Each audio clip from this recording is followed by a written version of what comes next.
Desde que los primeros humanos caminaron sobre la Tierra, la supervivencia ha sido un juego peligroso, lleno de riesgos que hoy apenas podemos imaginar. Si crees que morir de formas insólitas es cosa de series de televisión, espera a ver lo que la historia real nos tiene preparado. Porque, sinceramente, 1000 formas de morir no le hacen justicia a todo lo que nuestra especie ha enfrentado. Más bien hablamos de incontables maneras en que la vida podía terminar, y muchas eran horriblemente dolorosas. Lo sorprendente es que, gracias a los avances modernos, ya no vivimos rodeados de esas amenazas constantes. Pero el mundo antiguo no ofrecía tal consuelo. Por eso, cuando arqueólogos encuentran restos humanos con heridas brutales, nos dan una ventana inquietante hacia un pasado donde cada día podía ser el último. Y aún así, algunos lograban sobrevivir. Hay momentos en que la historia nos lanza una mirada tan directa al horror del pasado que resulta difícil apartar la vista. Y uno de esos momentos ocurrió en 2021, cuando un equipo de investigadores halló, cerca del mar interior de Seto en Japón, los restos de un hombre que vivió hace unos 3.400 años.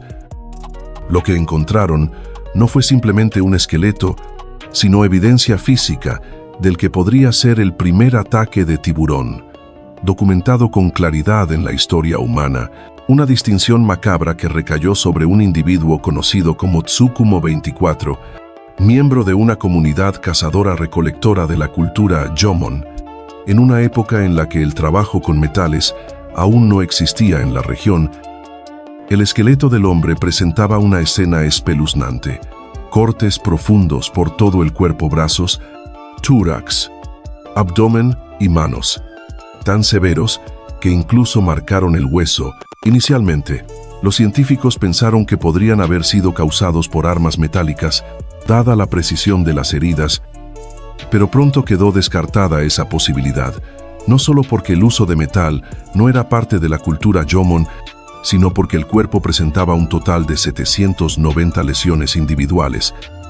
No eran tajos al azar, tenían una forma característica en V, igual que las mordidas observadas hoy en día en víctimas de tiburones. La ubicación costera y la naturaleza de las heridas apuntaban a un gran depredador marino, probablemente un tiburón blanco o un tiburón tigre, como responsable.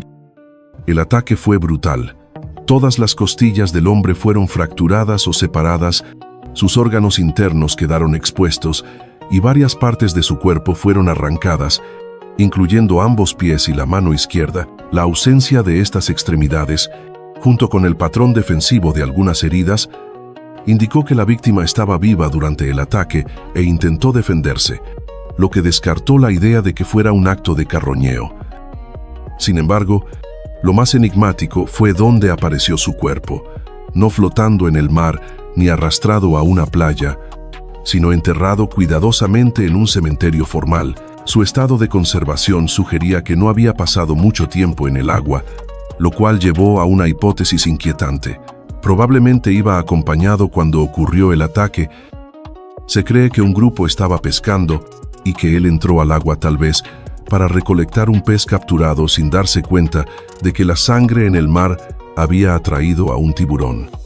Sus compañeros lograron sacarlo, pero ya era demasiado tarde para salvarle la vida. Antes de que canceles tu viaje soñado a Japón, respira profundo. Sí, todavía hay tiburones en esas aguas, pero la situación en la antigüedad era mucho más intensa. Fragmentos de dientes hallados en sedimentos marinos indican que las poblaciones de tiburones eran mucho más densas que en la actualidad. Esta presencia masiva no solo se refleja en los fósiles, sino también en el arte de la cultura Jomon, donde aparecen representaciones de especies como el tiburón martillo y el tiburón tigre. Todo apunta a que, en aquel entonces, los encuentros con estos depredadores eran más frecuentes, a veces letales. Aquel caso trágico del pescador atacado no fue el único registro de sufrimiento extremo en el pasado. Aunque no todos terminaron en tragedia, en algunos casos, los humanos antiguos no solo resistieron heridas severas, sino que lograron vivir plenamente después. Y uno de los ejemplos más impactantes es el caso de la amputación más antigua conocida en la historia de la humanidad. Un procedimiento exitoso que se remonta a hace unos 31.000 años. Durante mucho tiempo, se pensó que la cirugía de amputación más antigua había ocurrido hace 7.000 años en Europa, en un agricultor del período neolítico. Por eso, cuando en 2020 un grupo de científicos encontró en la cueva Liang Tebo, en la isla de Borneo, un esqueleto al que le faltaban la pierna y el pie izquierdos, la comunidad científica se sorprendió. Al principio, se creyó que se trataba de un accidente traumático que pudo haberle costado la vida, pero tras analizar los restos, se vio que la herida estaba completamente curada y era inusualmente precisa. La pierna restante mostraba signos de atrofia infantil, mientras que el cuerpo en general correspondía a un adulto joven, lo que sugiere que la operación ocurrió cuando la persona aún era niña. Ahora bien, esto fue mucho antes de la existencia de anestesia o herramientas quirúrgicas modernas. La intervención debió realizarse con algún tipo de herramienta de piedra afilada. Aún así, quien realizó el procedimiento evitó cortar arterias vitales, controló el sangrado y, lo más asombroso, evitó cualquier infección grave. Algo que sigue siendo difícil incluso hoy en día, considerando que las tasas de infección en amputaciones mayores pueden llegar al 40%. Lo más impresionante es que esta persona sobrevivió al menos hasta los 20 y tantos años y su muerte no tuvo relación con la cirugía. Esto, claro, lleva a otra pregunta. ¿Por qué fue necesaria la amputación en primer lugar? La región donde vivía, rodeada de acantilados empinados y terreno rocoso, sugiere que tal vez sufrió una caída severa o fue golpeado por una roca, causando un daño irreversible en la pierna. Aunque sobrevivió durante casi una década después del evento, su vida debió ser todo un desafío. Para desplazarse en ese entorno tan hostil con solo una pierna, seguramente necesitó la ayuda de otros. Eso nos da una poderosa pista sobre algo profundamente humano: el cuidado mutuo. Este caso podría ser una de las evidencias más antiguas del valor de la compasión en nuestra especie, aunque los seres humanos han demostrado una enorme capacidad de empatía y cuidado a lo largo del tiempo. También es cierto que nuestra historia está marcada por actos de crueldad que hielan la sangre.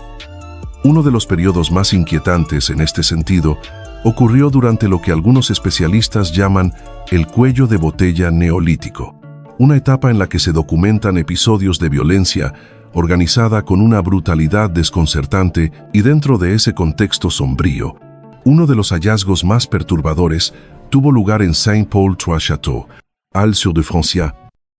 En la década de los 80, se descubrieron allí los restos de 3 mujeres que habían sido enterradas juntas hace aproximadamente 500 años.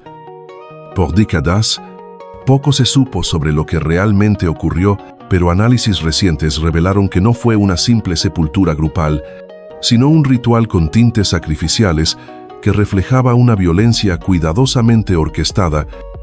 2 de las mujeres fueron encontradas en posiciones corporales completamente anómalas, sus cuerpos retorcidos y comprimidos dentro de espacios demasiado pequeños, cubiertos además por pesadas piedras de moler. Estas los mantenían aplastadas, como si la intención fuera impedir cualquier tipo de movimiento, incluso después de muertas.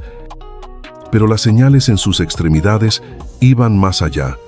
Las posturas de brazos y piernas sugerían que en vida habían sido atadas con cuerdas al grado de forzar sus piernas hacia el cuello. Esto pudo haber provocado su propia asfixia, un método espeluznante que, curiosamente, recuerda a una técnica de ejecución utilizada por mafias italianas en tiempos modernos, conocida como incapretamento.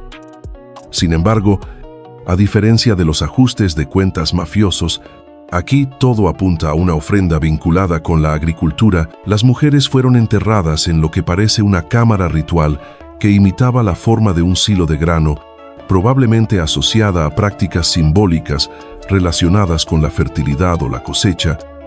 La tercera mujer fue colocada por encima de las otras 2, sin estar atada y sobre las piedras, en una posición mucho más simbólica, casi ceremonial. Todo esto dentro de una estructura alineada de forma que durante el solsticio, la luz del sol penetrara directamente en su interior, como si el momento del sacrificio hubiera estado cuidadosamente calculado para coincidir con un evento astronómico.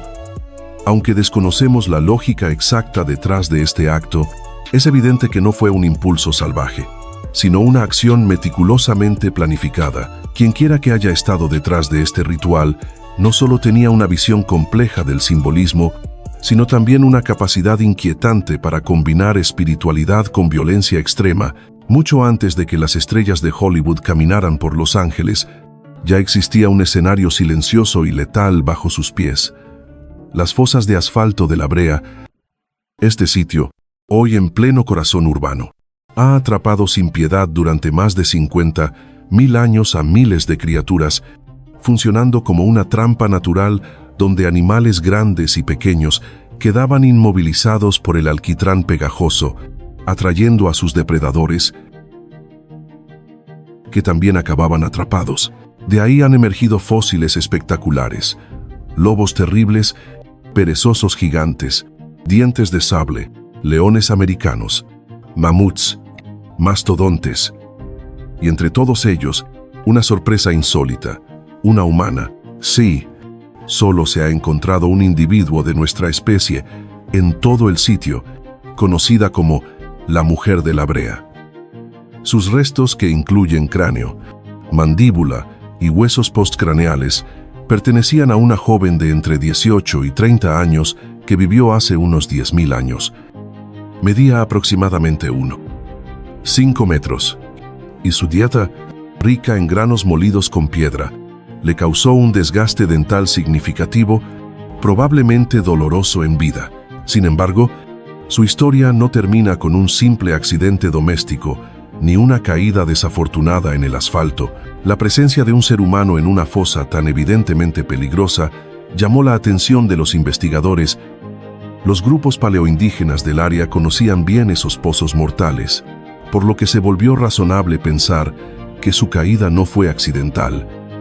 Al examinar su cráneo, se identificaron fracturas en la mandíbula y una pequeña perforación en el cráneo, causadas, según los especialistas, por un golpe contundente con posible intención violenta. No había señales de mordidas o marcas de animales, sino más bien de una agresión humana directa. Si esta hipótesis es correcta, estaríamos frente a la víctima de homicidio más antigua registrada en el actual territorio de Los Ángeles.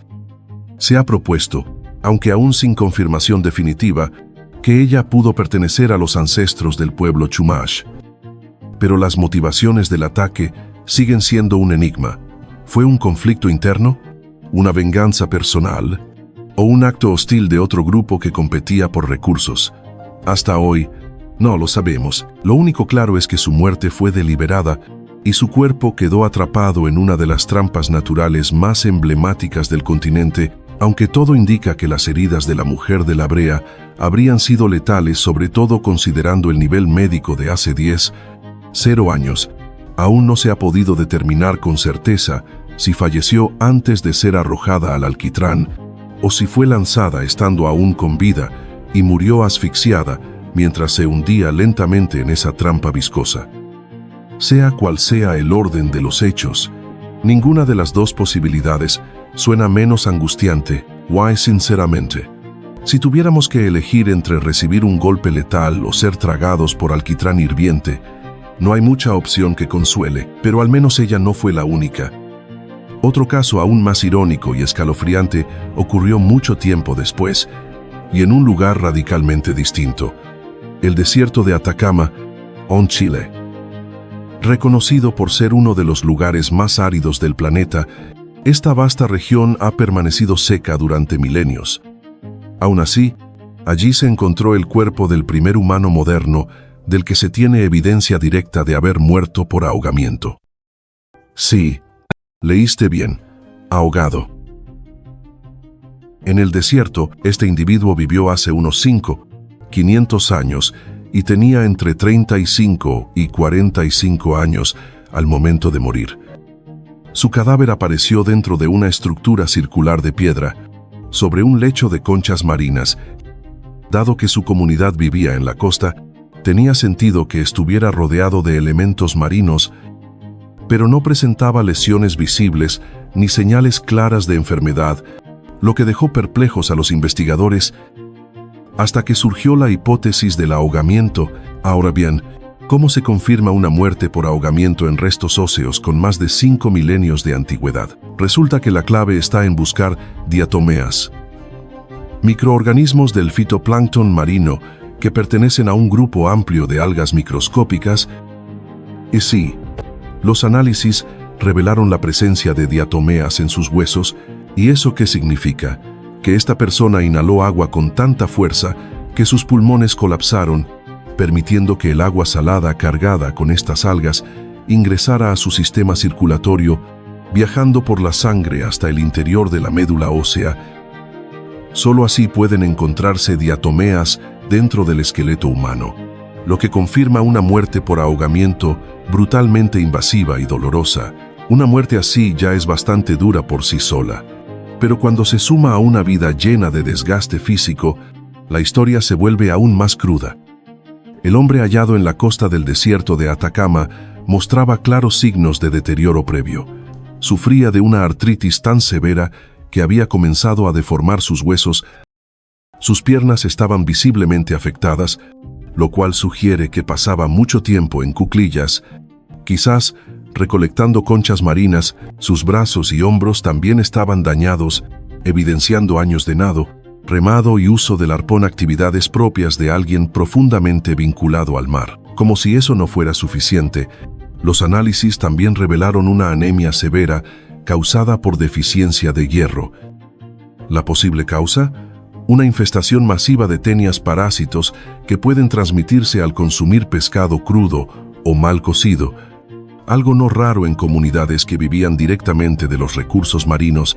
Y por si la tragedia no era ya suficiente, no murió solo. Cerca de él se encontraron 3 cuerpos más: otro hombre adulto, una mujer y un infante.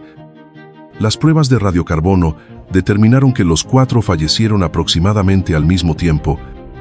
Inicialmente, los científicos pensaron que habían sido víctimas de un evento catastrófico, como un terremoto seguido de un tsunami, algo plausible en una zona tan sísmica como esa región de Chile. Pero al examinar los restos en busca de diatomeas, como se hizo con el primer individuo, los resultados fueron reveladores.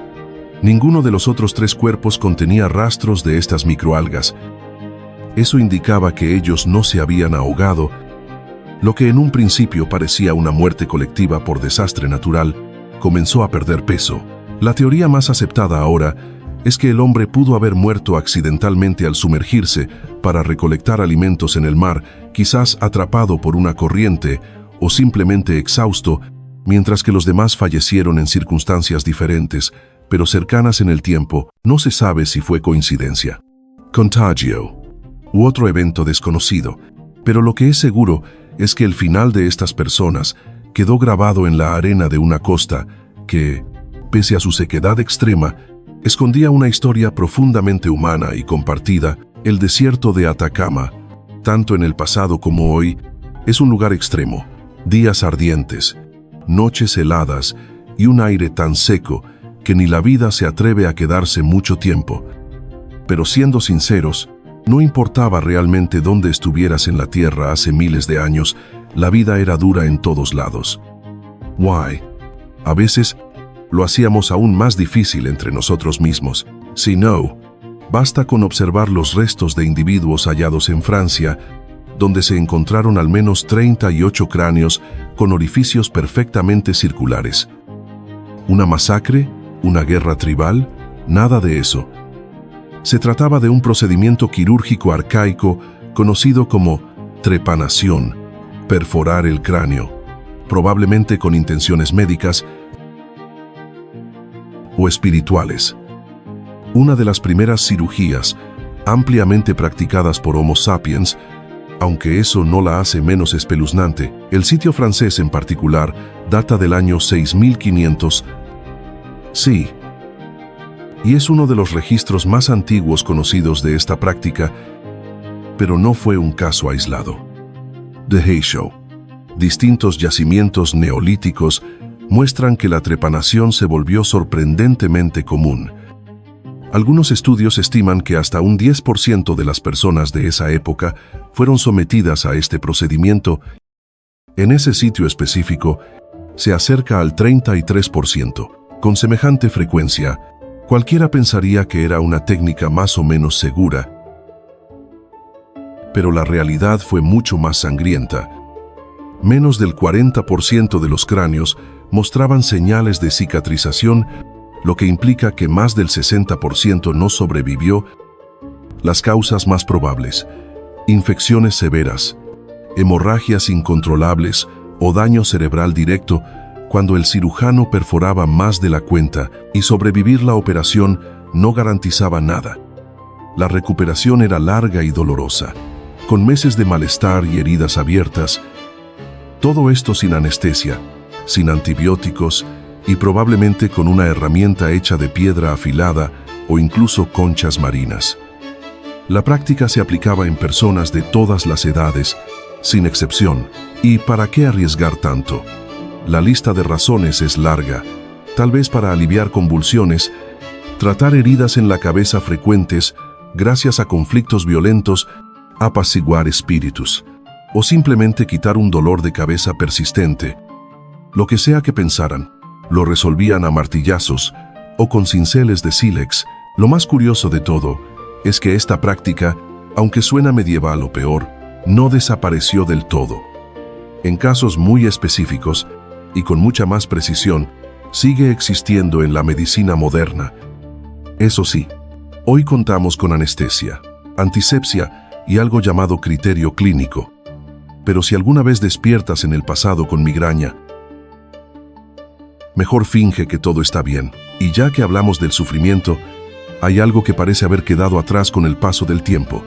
Ese nivel constante de dolor físico que antes era casi inevitable.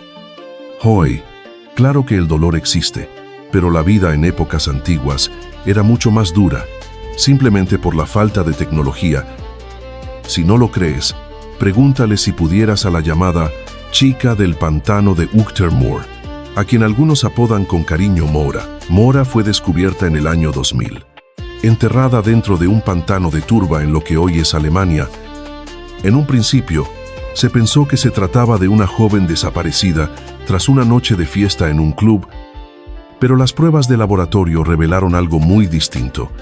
Se trataba de una mujer de entre 17 y 19 años que vivió durante la Edad del Hierro, hace más de 1000 años. Y aunque apenas había llegado a la adultez, su cuerpo contaba una historia de vida profundamente marcada por el dolor. Cada parte de su esqueleto mostraba señales de desgaste o lesión. Los investigadores creen que realizaba trabajo físico extenuante desde muy joven, probablemente cargando agua o moviéndose entre terrenos pantanosos. Su cráneo tenía 2 fracturas significativas que habían sanado, señal de golpes fuertes, posiblemente resultado de violencia interpersonal, ya fuera por ataques externos o conflictos dentro de su comunidad. Las contusiones eran consistentes con impactos contundentes y aunque sobrevivió, probablemente sufrió dolores de cabeza crónicos o daños neurológicos. A todo esto se sumaba un tumor benigno en la base del cráneo, lo cual podría haber intensificado sus síntomas y provocado una curvatura en la columna.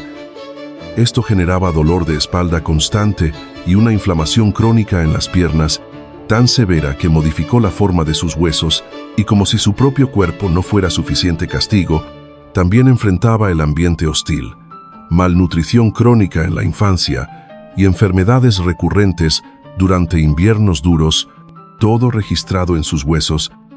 Vivir ya era un reto diario para ella, incluso sin hacer nada, y si bien murió joven, ni siquiera eso fue fuera de lo común. La esperanza de vida en ese periodo rondaba los 26 años, aunque no se encontraron señales claras de violencia en su cuerpo, lo cual sugiere que no fue asesinada. La causa exacta de su muerte sigue siendo un misterio. Se cree que pudo haber sido un accidente. Lo más inquietante, sin embargo, fue el contexto de su hallazgo. Estaba completamente sola, sin objetos, sin joyas y sin ropa. Todo indica que alguien manipuló su cuerpo tras la muerte y decidió enterrarla en el pantano, no en tierra firme. ¿Por qué? Nadie lo sabe. ¿Fue un intento de ocultamiento? Tal vez. Lo que sí sabemos es que ni siquiera en la muerte Mora tuvo paz. Sus restos fueron encontrados por accidente, destrozados por maquinaria industrial, y tuvieron que ser reconstruidos pieza por pieza, y con solo ese último ejemplo, queda bastante claro. Vivir ha sido, históricamente, un reto brutal. No importa el tiempo ni el lugar. Sí, no. Pregúntale, al menos en teoría, al primer ser humano conocido en morir de peste. Un joven cazador-recolector que vivió hace 5000 años en lo que hoy es Letonia.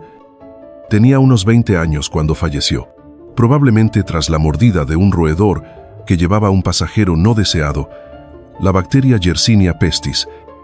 Tal vez ese nombre no suene muy aterrador hasta que recuerdas que fue la responsable de pandemias como la peste negra y la de Justiniano. Sí, esa peste. La infección puede manifestarse de 3 formas: pulmonar, septicémica o bubónica. En este caso, no se sabe cuál lo mató, pero lo que sí es seguro es que lo hizo. Lo más trágico es que, sin saberlo, él fue solo el primero en una larga cadena de muerte. Se estima que más de 100 millones de personas sucumbieron a esta enfermedad a lo largo de la historia, y si piensas que eso ya suena espantoso, espera a ver cómo se las arreglaba nuestra propia especie para empeorar las cosas. Especialmente durante el Neolítico, cuando el dolor humano parecía parte del menú diario literalmente. Porque sí, se han encontrado numerosos esqueletos con claras marcas de canibalismo, huesos rotos intencionadamente, marcas de cortes, incluso rastros de haber sido cocinados. Un buffet bastante macabro. Pero no solo se trataba de comerse a alguien, también había creatividad a la hora de eliminarlo. Decapitaciones, mutilaciones, cuerpos quemados, flechas clavadas, golpes con objetos contundentes y, en algunos casos, todo eso junto. La violencia en ese entonces no solo era común, sino extremadamente variada. Aunque hoy el mundo sigue siendo violento en muchos aspectos, hay que admitir que, en comparación, hemos bajado bastante la intensidad, en parte porque ya no es común encontrar a alguien con la cabeza perforada, el cuerpo desmembrado y cocinado al fuego en una sola jornada. Digo, al menos no todos los días. Y si aún te quedan dudas sobre la escala de esta brutalidad, vale la pena mencionar que existen más de 100 sitios arqueológicos en todo el mundo que muestran asesinatos masivos, no 1 o 2, sino cientos de personas asesinadas al mismo tiempo, en patrones que hablan de rituales, guerras o simplemente un entusiasmo inquietante por la violencia